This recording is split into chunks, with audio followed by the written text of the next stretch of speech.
好啦，咁眼前呢部呢，就係一部新鮮滾熱辣嘅 HTC U11啦。咁呢部都仲係工程樣版嚟嘅，咁但係一部叫做都幾 final version 嘅工程樣版，又有盒有成噶啦已經。係啦，咁啊首先佢今次個包裝就會比較再簡潔啲啦，感覺上係啦。咁睇翻少少個 spec 啦，咁因為呢部台版嘅關係呢，咁佢淨係得呢個。4G 64嘅啫，係啦，我而家手頭上呢部係4G 64嚟嘅，係啦，咁啊，基本上包裝呢就同港版就應該冇乜分別噶啦，都係咁嘅樣嘅啫，係最多係入邊嗰隻插咗唔同嘅嘢。好啦，咁我哋因為我喺呢邊開，係啦，咁如果大家買咗翻嚟部機呢，咁大致上呢就會見到咁嘅 packing 啦，係啦，咁入邊呢，咁啊有部主機啦。有部主機啦，係啊，咁我哋而家先慢慢睇。咁其實我都拆咗噶啦，咁純粹過下癮嘅俾大家。咁呢個就係都係一個Quick Charge 3.0嘅一個火牛啦，係啊。咁因為台版嘅關係咧，就係兩腳嘅，係啦。咁另外線咧就有有個 USB-C 嘅線啦，係啦。咁有個 U-Sonic 耳機。咁呢對耳機其實係同 U Ultra 都係一模一樣嘅，係咁有幾個耳塞啦，係啦。咁 packing 以外呢，其實呢，佢仲有條最重要嘅啦，之前冇跟到嘅USB-C 轉3.5嘅線啦，咁同埋有個膠殼嘅，係啊，有個膠殼嘅，咁咧 for 啲有潔癖嘅人要用噶啦呢個殼。咁我暫時就唔使用住嘅。咁另外入邊有啲 SIM 卡針啊、說明書啊等等嘅嘢。好啦，我哋還原翻去先。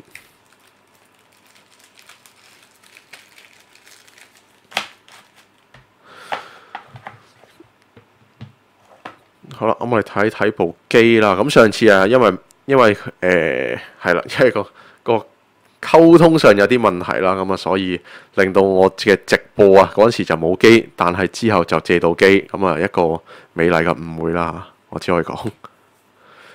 好啦，咁我哋先掹咗條膠紙先。係啦，咁其實部機就唔係今日先開噶啦，因為我都要啲時間同大家試啊嘛。好啦，咁啊首先。第一樣嘢啦，咁就係呢部就係新嗰隻叫做銀藍色啦嚇，即係我叫做係我都唔記得佢官方名叫咩，好翹口佢啲咩。咁呢部就係其中一部新色啦，咁啊一部類似淺藍色或者銀藍色嘅一個顏色啦嚇。咁你見到佢係銀中帶淺藍嘅，係啦。咁但係其實我就唔係好中意呢隻色嘅，雖然佢主推啦，咁因為。其實佢本身都有隻Sapphire，即係藍寶石嘅藍啦，深色嗰隻啦。咁佢而家係多隻淺藍，其實我覺得色系上係撞咗嘅。係咁，我自己就肯定係撐部紅色多啲。係啦，咁啊呢個就係嗰個鏡面啦。咁其實都幾鏡嘅。咁同埋咧，你見到咧嗰個黐手指紋嘅情況咧係有存在嘅，係存在嘅。咁所以佢點解要俾個膠殼你咧？咁其實個原因就係。即係有潔癖嘅人咧，係基本上應該好難，應該都要用兩揸兩揸就已經要抹噶啦。好啦，咁啊正面咁我自己就已經用咗一陣啦，咁啊有啲 app 喺度噶啦。咁呢部就4G 64版本嚟嘅，係啦。咁就講翻少少機身嘢啦。咁啊前面呢度咧，咁啊有個攞翻支電筒先，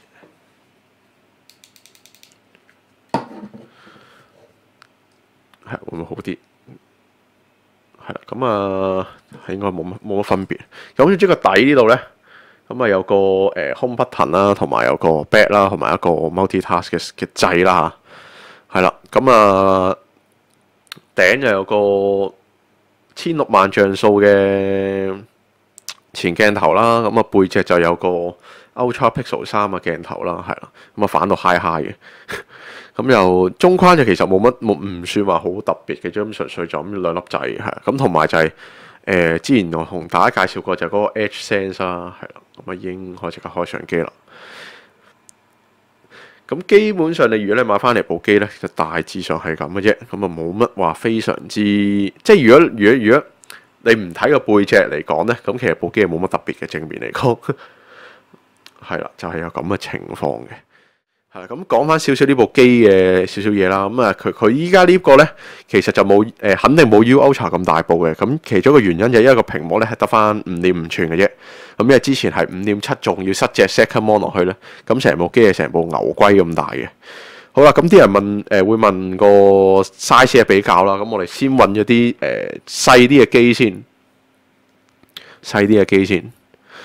係啦。咁我哋先揾個 iPhone 嚟做一個對比啦。係咁我可能移一移支 cam 先啦，我一陣。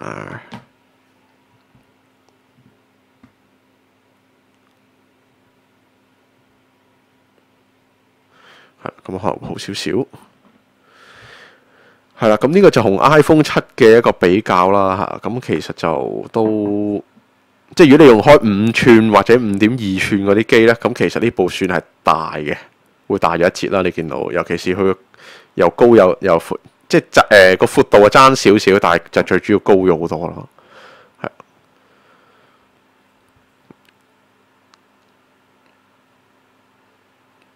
好啦，咁我哋就攞另外一部啦。咁其實差唔多 size 嘅機，其實都應該有個類似，即係都係個體積上又點都係有少少嘅差距啦。咁呢部就華為嘅 P10啦，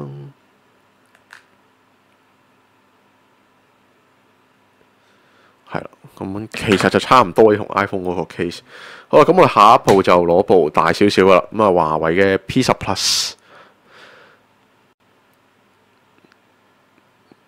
咁你其實見到咧，我譬如開機咧，咁其實你見到嗰個大家嗰個邊框嘅粗幼咧，其實都幾又冇得好明顯嘅，但肯定係有差別咯。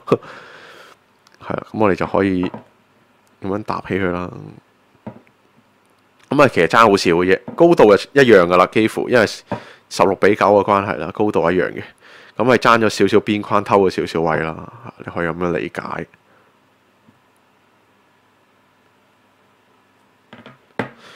好啦，咁啊，另外仲有一部Zenfone 3 Zoom 啦，咁一部都係唔係個框好粗嘅機啦，唔係個好薄嘅機啦，咁可以都比一比嘅。咁基本上呢兩部機咧係揼揼冚掣嘅，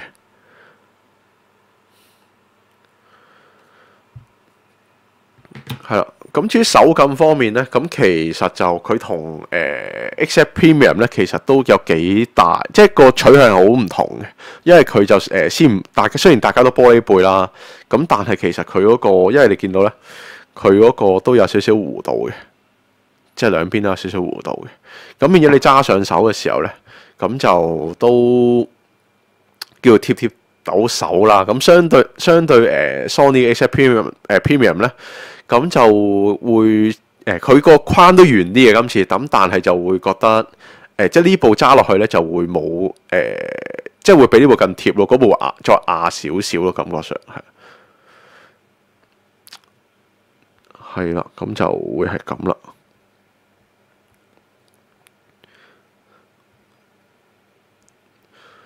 好啦，咁目前為止大家有冇咩問題先？係啊。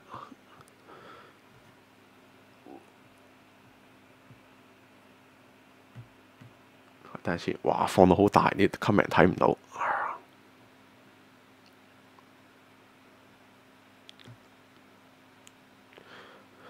好啦，有人就會問嗰條邊會唔會驗足啦？咁我呢個留翻下個 session 就會講噶啦。